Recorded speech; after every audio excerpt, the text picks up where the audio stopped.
दोस्तों, आप सभी लोगों का हमारे इस YouTube चैनल पर स्वागत है। आज के इस वीडियो में हम आप लोगों के लिए जो मैनेजमेंट का अध्याय 4 है संगठन, उसके ऑब्जेक्टिव प्रश्न बताएंगे, क्योंकि 15 मार्च से पटवारी का एग्ज़ाम चालू हो जाएगा। आपने अगर हमारे सभी वीडियो देख लिए जो मैंने हर चैप्टर के अपने YouTube चैनल पर अपलोड कर दिए हैं, आपको हमारी प्लेलिस्ट में चले जाना है। वहाँ पर आपको चैप्टर वाइज ऑब्जेक्टिव क्वेश्चन मिल जाएंगे मैनेजमेंट के। इन्हीं में से आपके एग्ज़ाम में ऑब्जेक्टिव प्रश्न पूछे जाएंगे। एक भी ऑब्जेक्टिव प्रश्न बाहर नहीं जाएगा। पहला ऑब्जेक्टिव प्रश्न पूछा गया, आयोजन में निम्नलिखित में से किस संसाधन का संगठन समूह है? इसका ए है मनुष्य, बी सामग्री, सी पैसा, डी उपरोक्त सभी। क्योंकि किसी संसाधन का संगठन में मनुष्य की ज़रूरत होती है और सामग्री की ज़रूरत होती है और रुपए पैसे की ज़रूरत होती है, इसलिए इसका डी ऑप्शन होगा, उपरोक्त सभी। इसके बाद दूसरा पूछा गया, आयोजन एक ऐसी प्रक्रिया है जहां ए मानवीय प्रयास समन्वित होते हैं, बी संसाधनों को ठीक से इकट्ठा किया जाता है, सी ए और बी दोनों। इसका सी ऑप्शन सही होगा, ए और बी दोनों। इसके बाद तीसरा पूछा गया, विभिन्न लोगों की कार्य भूमिकाओं के मध्य अंतर स्पष्ट करता है। इसका जो ए ऑप्शन है, काम का बोझ बढ़ाता है, बिल्कुल नहीं है। बी अपव्यय को कम करता है, बी ऑप्शन ही होगा, इसलिए इसका जो बी है बिल्कुल सही है। इसके बाद चौथा पूछा गया, वह है संगठन आत्मक संरचना, जिसमें सभी विभाग एक सम्यक प्रमुख रिपोर्ट को करते हैं। इसका जो सही ऑप्शन है, ए ऑप्शन होगा, कार्यात्मक संरचना।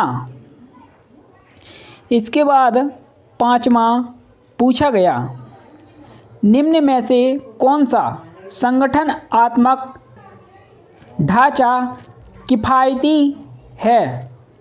इसका बी ऑप्शन बिल्कुल सही है, विभागीय संरचना। इसके बाद छठवां, किस संगठन संरचना में अलग अलग व्यावसायिक इकाइयां अथवा विभाग शामिल होते हैं?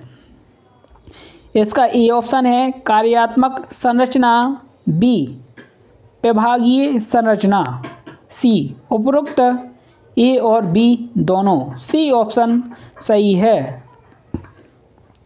इसके बाद सातवां, संगठन में प्राधिकार बहता है। संगठन ऊपर से नीचे की ओर, इसलिए इसका ए ऑप्शन है, ऊपर से नीचे की ओर संगठन। इसके बाद आठवां, आयोजन डॉट डॉट की एक प्रक्रिया है। ए ऑप्शन गतिविधियों का निर्धारण, बी गतिविधियों का समूहन, सी कर्मचारियों के बीच औपचारिक संबंधों का निर्माण, डी उपरोक्त सभी। यह तीनों हैं, इसलिए डी ऑप्शन होगा। इसके बाद नौवां पूछा गया, निम्नलिखित में से कौन सी आयोजना की विशेषता नहीं है? ए ऑप्शन कार्य विभाजन, बी सम्यक, सी सामान्य उद्देश्य, डी पूर्ण केंद्रीकरण आयोजन की विशेषता नहीं है, इसलिए डी ऑप्शन होगा। इसके बाद 10वां, नियोजन के बाद प्रबंधन का अगला कार्य है। नियोजन के बाद प्रबंधन का अगला कार्य आयोजन होता है, इसलिए सी ऑप्शन होगा। इसके बाद 11वां, आयोजन में डॉट डॉट के निर्धारण की प्रक्रिया शामिल है। ए ऑप्शन, क्या गतिविधियां आयोजित की जानी हैं? बी, गतिविधियों को कैसे समूहीकृत किया जाना है? सी, अधिकार और जिम्मेदारी के प्रतिनिधिमंडल? डी, उपरोक्त सभी शामिल है, इसलिए डी ऑप्शन होगा। इसके बाद 12वां, प्राधिकरण के प्रत्यायोजन का अर्थ है। ए ऑप्शन, सामान बेचना। बी, निचले स्तर पर नियंत्रण। सी, प्राधिकरण हस्तांतरण ऊपर से नीचे की ओर। सी ऑप्शन बिल्कुल सही होगा, ऊपर। इसके बाद 13वां, संगठन का आधार है। संगठन का आधार होता है कार्य का विभाजन। जब कोई व्यक्ति एक संगठन का निर्माण करता है तो वह प्रत्येक व्यक्ति को उसके कार्य सौंपता है, इसलिए कार्य का विभाजन ही संगठन है। ए ऑप्शन होगा। इसके बाद 14, निम्नलिखित में से कौन सा आयोजन प्रक्रिया में शामिल नहीं है? इसका डी ऑप्शन है, केंद्रीकरण शामिल नहीं है। D option. इसके बाद 15वां, इसके द्वारा की जाने वाली प्रमुख गतिविधियों या कार्यों के आधार पर उद्यम का विभाजन डॉट डॉट के रूप में जाना जाता है। इसका बी ऑप्शन बिल्कुल सही है, प्रभागीय संरचना। इसके बाद 16, प्रभागीय संगठन संरचना के अंतर्गत विभागीकरण निम्न किन आधारों पर किया जाता है? इसका जो बी ऑप्शन है, उत्पाद, बिल्कुल सही होगा, बी ऑप्शन। इसके बाद 17वां, कार्यात्मक और प्रभागीय संगठन संरचना की श्रेणी में आती है औपचारिक, इसलिए ए ऑप्शन होगा। अनौपचारिक को एग्जाम्पल्स के माध्यम से समझते हैं व्यक्तियों का समूह अनौपचारिक संगठन की श्रेणी में आता है। इसका जो ए ऑप्शन है, औपचारिक संगठन ही होगा। इसके बाद 18, संभागीय संगठन वहाँ अनुकूल होता है जहाँ ए, विभिन्न प्रकार की उत्पाद लाइनें हैं। बी, व्यवसाय का आकार बड़ा होता है। सी, जहां एक ही विनिर्माण तकनीक की आवश्यकता है। इसका जो डी ऑप्शन है, ए और बी सही होंगे, ए और बी।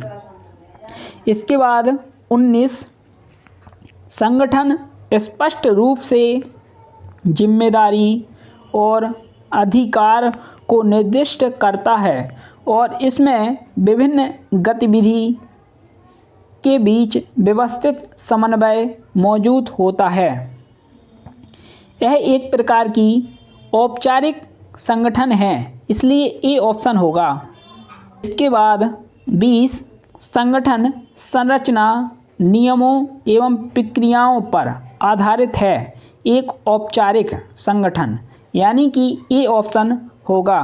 इसके बाद 21, निम्न में से कौन सा एक अधिकार स्थिर संगठन है? औपचारिक संगठन एक प्रकार का स्थिर संगठन होता है, इसलिए इसका ए ऑप्शन होगा, औपचारिक।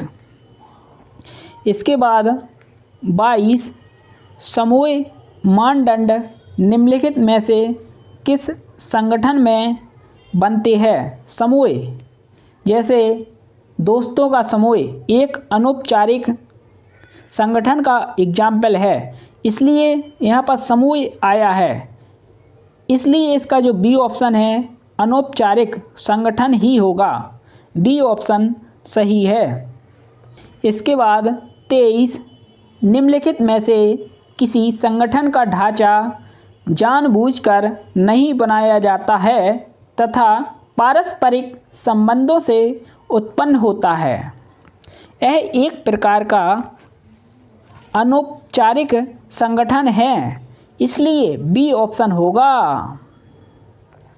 इसके बाद अगला पूछा गया 24, संगठन को आधिकारिक रूप से उसकी परिभाषित भूमिकाओं से परे लोगों के प्राकृतिक समूह के रूप में संदर्भित किया जाता है। इसका जो बी ऑप्शन है अनौपचारिक बिल्कुल सही होगा, क्योंकि यहाँ पर समूह की बात की गई है, इसलिए बी ऑप्शन बिल्कुल सही है, अनौपचारिक संगठन। इसके बाद 25, अधिकार एवं उत्तरदायित्व दोनों ही संगठन के लिए परम आवश्यक है। यह कथन दोस्तों बिल्कुल सत्य है, इसलिए ए ऑप्शन सही होगा। इसके बाद अगला पूछा गया 26, केंद्रीयकरण व्यवस्था में व्यवसाय से संबंधित अधिकांश निर्णय निम्न किसके द्वारा लिए जाते हैं? अधिकांश निर्णय उच्च अधिकारियों द्वारा लिए जाते हैं, यानी कि ए ऑप्शन सही होगा, उच्च अधिकारी। इसके बाद 27, अनौपचारिक संगठनों की उत्पत्ति इसका ए है जो नियमानुसार, बी आपसी सामाजिक संबंधों के परिणाम स्वरूप, इसका जो बी ऑप्शन है बिल्कुल सही होगा।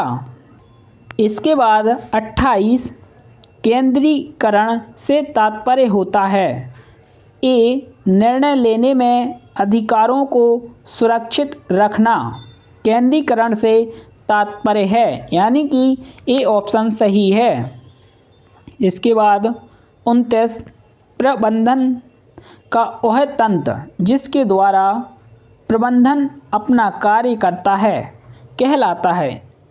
वह दोस्तों संगठन कहलाता है, इसलिए बी ऑप्शन होगा, संगठन जिसके द्वारा प्रबंधन का कार्य किया जाता है और संगठन है लोगों का, इसलिए बी ऑप्शन होगा। इसके बाद अगला पूछा गया 30, संगठन की विशेषता है। संगठन की विशेषता होती है यह कार्यों व दायित्वों के स्वरूप को निर्धारित करता है, यानी कि बी बिल्कुल सही है, जो संगठन की विशेषता है। इसके बाद 31 नंबर का पूछा गया, वह साधन जिसके माध्यम से प्रबंधक अपने अधीनस्थ का निर्देशन, नियंत्रण व समन्वय करता है, वह क्या है? इसका जो ए ऑप्शन है संगठन, यानी कि संगठन कहलाता है, ए ऑप्शन सही होगा। इसके बाद 32, संगठन का महत्व है। ए मनुष्यों के मानवीय व्यवहार को प्रोत्साहन देने में, बी मनोबल की वृद्धि में, सी तकनीकी सुधार के अधिकतम प्रयोग में, डी उपरोक्त सभी। इसका जो डी ऑप्शन है बिल्कुल सही होगा। इसके बाद अगला पूछा गया 33, कर्मचारियों व अधिकारियों के मध्य आपसी संबंधों के समन्वय में संगठन सहायक होता है। यह कथन बिल्कुल आंशिक रूप से असत्य है, इसलिए डी ऑप्शन होगा। इसके बाद 34 नंबर का पूछा गया, यदि उपकरण और कच्चा माल कंपनी में अपने सही स्थान पर न पाया जाए तो प्रबंधन के निम्न किस सिद्धांत का उल्लंघन हुआ है। इसका जो बी ऑप्शन है, व्यवस्था संबंधित उपबंध का उल्लंघन माना जाएगा। व्यवस्था गड़बड़ा जाएगी अगर वह वस्तु सही स्थान पर नहीं मिलती है, इसलिए बी ऑप्शन सही होगा। इसके बाद 35 संगठन संरचना वह ढांचा है जिसमें प्रबंध किए एवं परिचालन कार्य निष्पादित किए जाते हैं। यह कथन है हेनरी एच अल्बर्ट, यानी कि सी ऑप्शन बिल्कुल सही है। इसके बाद अगला पूछा गया 36 गलत संगठन की संरचना व्यावसायिक निष्पादन को रोकती है। यह कथन है टेरी का, यानी कि बी ऑप्शन बिल्कुल सही है। इसके बाद 37 नंबर का पूछा गया, एक उपक्रम को बदलते हुए बाह्य वातावरण के प्रभाव को वहन करने के लिए संगठन संरचना में पर्याप्त लोच तथा अनुकूलता रखनी चाहिए। यह कथन सत्य है, यानी कि ए ऑप्शन सही है। इसके बाद 38 नंबर का पूछा गया, संगठन संरचना को निर्धारित करने वाले संयोगिक घटक के संदर्भ में निम्न में से कौन सा कथन असंगत है। इसका जो सी ऑप्शन है, बाह्य वातावरण संगठन संरचना का निर्धारित करने वाला संयोगिक घटक नहीं है, इसलिए सी असंगत होगा। इसके बाद 39 नंबर का पूछा गया, अधिकार ऊपर से नीचे की तरफ चलता है जबकि जवाबदेहिता नीचे से ऊपर की तरफ चलता है। यह पाया जाता है दोस्तों, यह पाया जाता है क्रियात्मक संगठन में, यानी कि बी ऑप्शन सही है, क्रियात्मक संगठन में। इसके बाद चैप्टर 4 का जो संगठन के बारे में बात करता है उसका आखिरी ऑब्जेक्टिव क्वेश्चन है 40। वह संगठन जिसमें प्रत्येक स्तर पर प्रबंधकों के अधिकारों, कर्तव्यों व दायित्वों की सीमा होती है उसे कहते हैं औपचारिक संगठन, यानी कि ए ऑप्शन सही होगा। इस प्रकार दोस्तों चैप्टर 4 में 40 ऑब्जेक्टिव क्वेश्चन बनते हैं। आपने अगर चैप्टर 1, चैप्टर 2, चैप्टर 3 के ऑब्जेक्टिव प्रश्न नहीं देखे हैं तो आप हमारे वीडियो की प्लेलिस्ट में चले जाइए, या फिर आपको हम अपने डिस्क्रिप्शन बॉक्स में इन तीनों चैप्टर की लिंक दे देंगे, तो आप पहले उन्हें देख लीजिएगा और इसके बाद हम आप लोगों के लिए इसका जो अगला चैप्टर है 5वां नियुक्तिकरण के बारे में बात करता है। उसके ऑब्जेक्टिव प्रश्न जल्दी से जल्दी आप लोगों के लिए वीडियो बनाकर उपलब्ध करेंगे, जिससे आपके पटवारी के एग्ज़ाम में 25 में से 23 नंबर आ सकें। आपने अगर हमारे यह वीडियो देख लिए तो आपका एक भी ऑब्जेक्टिव प्रश्न एग्ज़ाम में गलत नहीं होगा दोस्तों। जितने ऑब्जेक्टिव पूछे जाएंगे हमारे ही वीडियो से पूछे जाएंगे। इसलिए आप लोगों से एक विनती है, अपने इस भाई का सपोर्ट कीजिए और चैनल को अधिक से अधिक लोगों तक शेयर कीजिए और सब्सक्राइब कीजिए। दोस्तों धन्यवाद। जय हिंद, जय भारत, वंदे मातरम।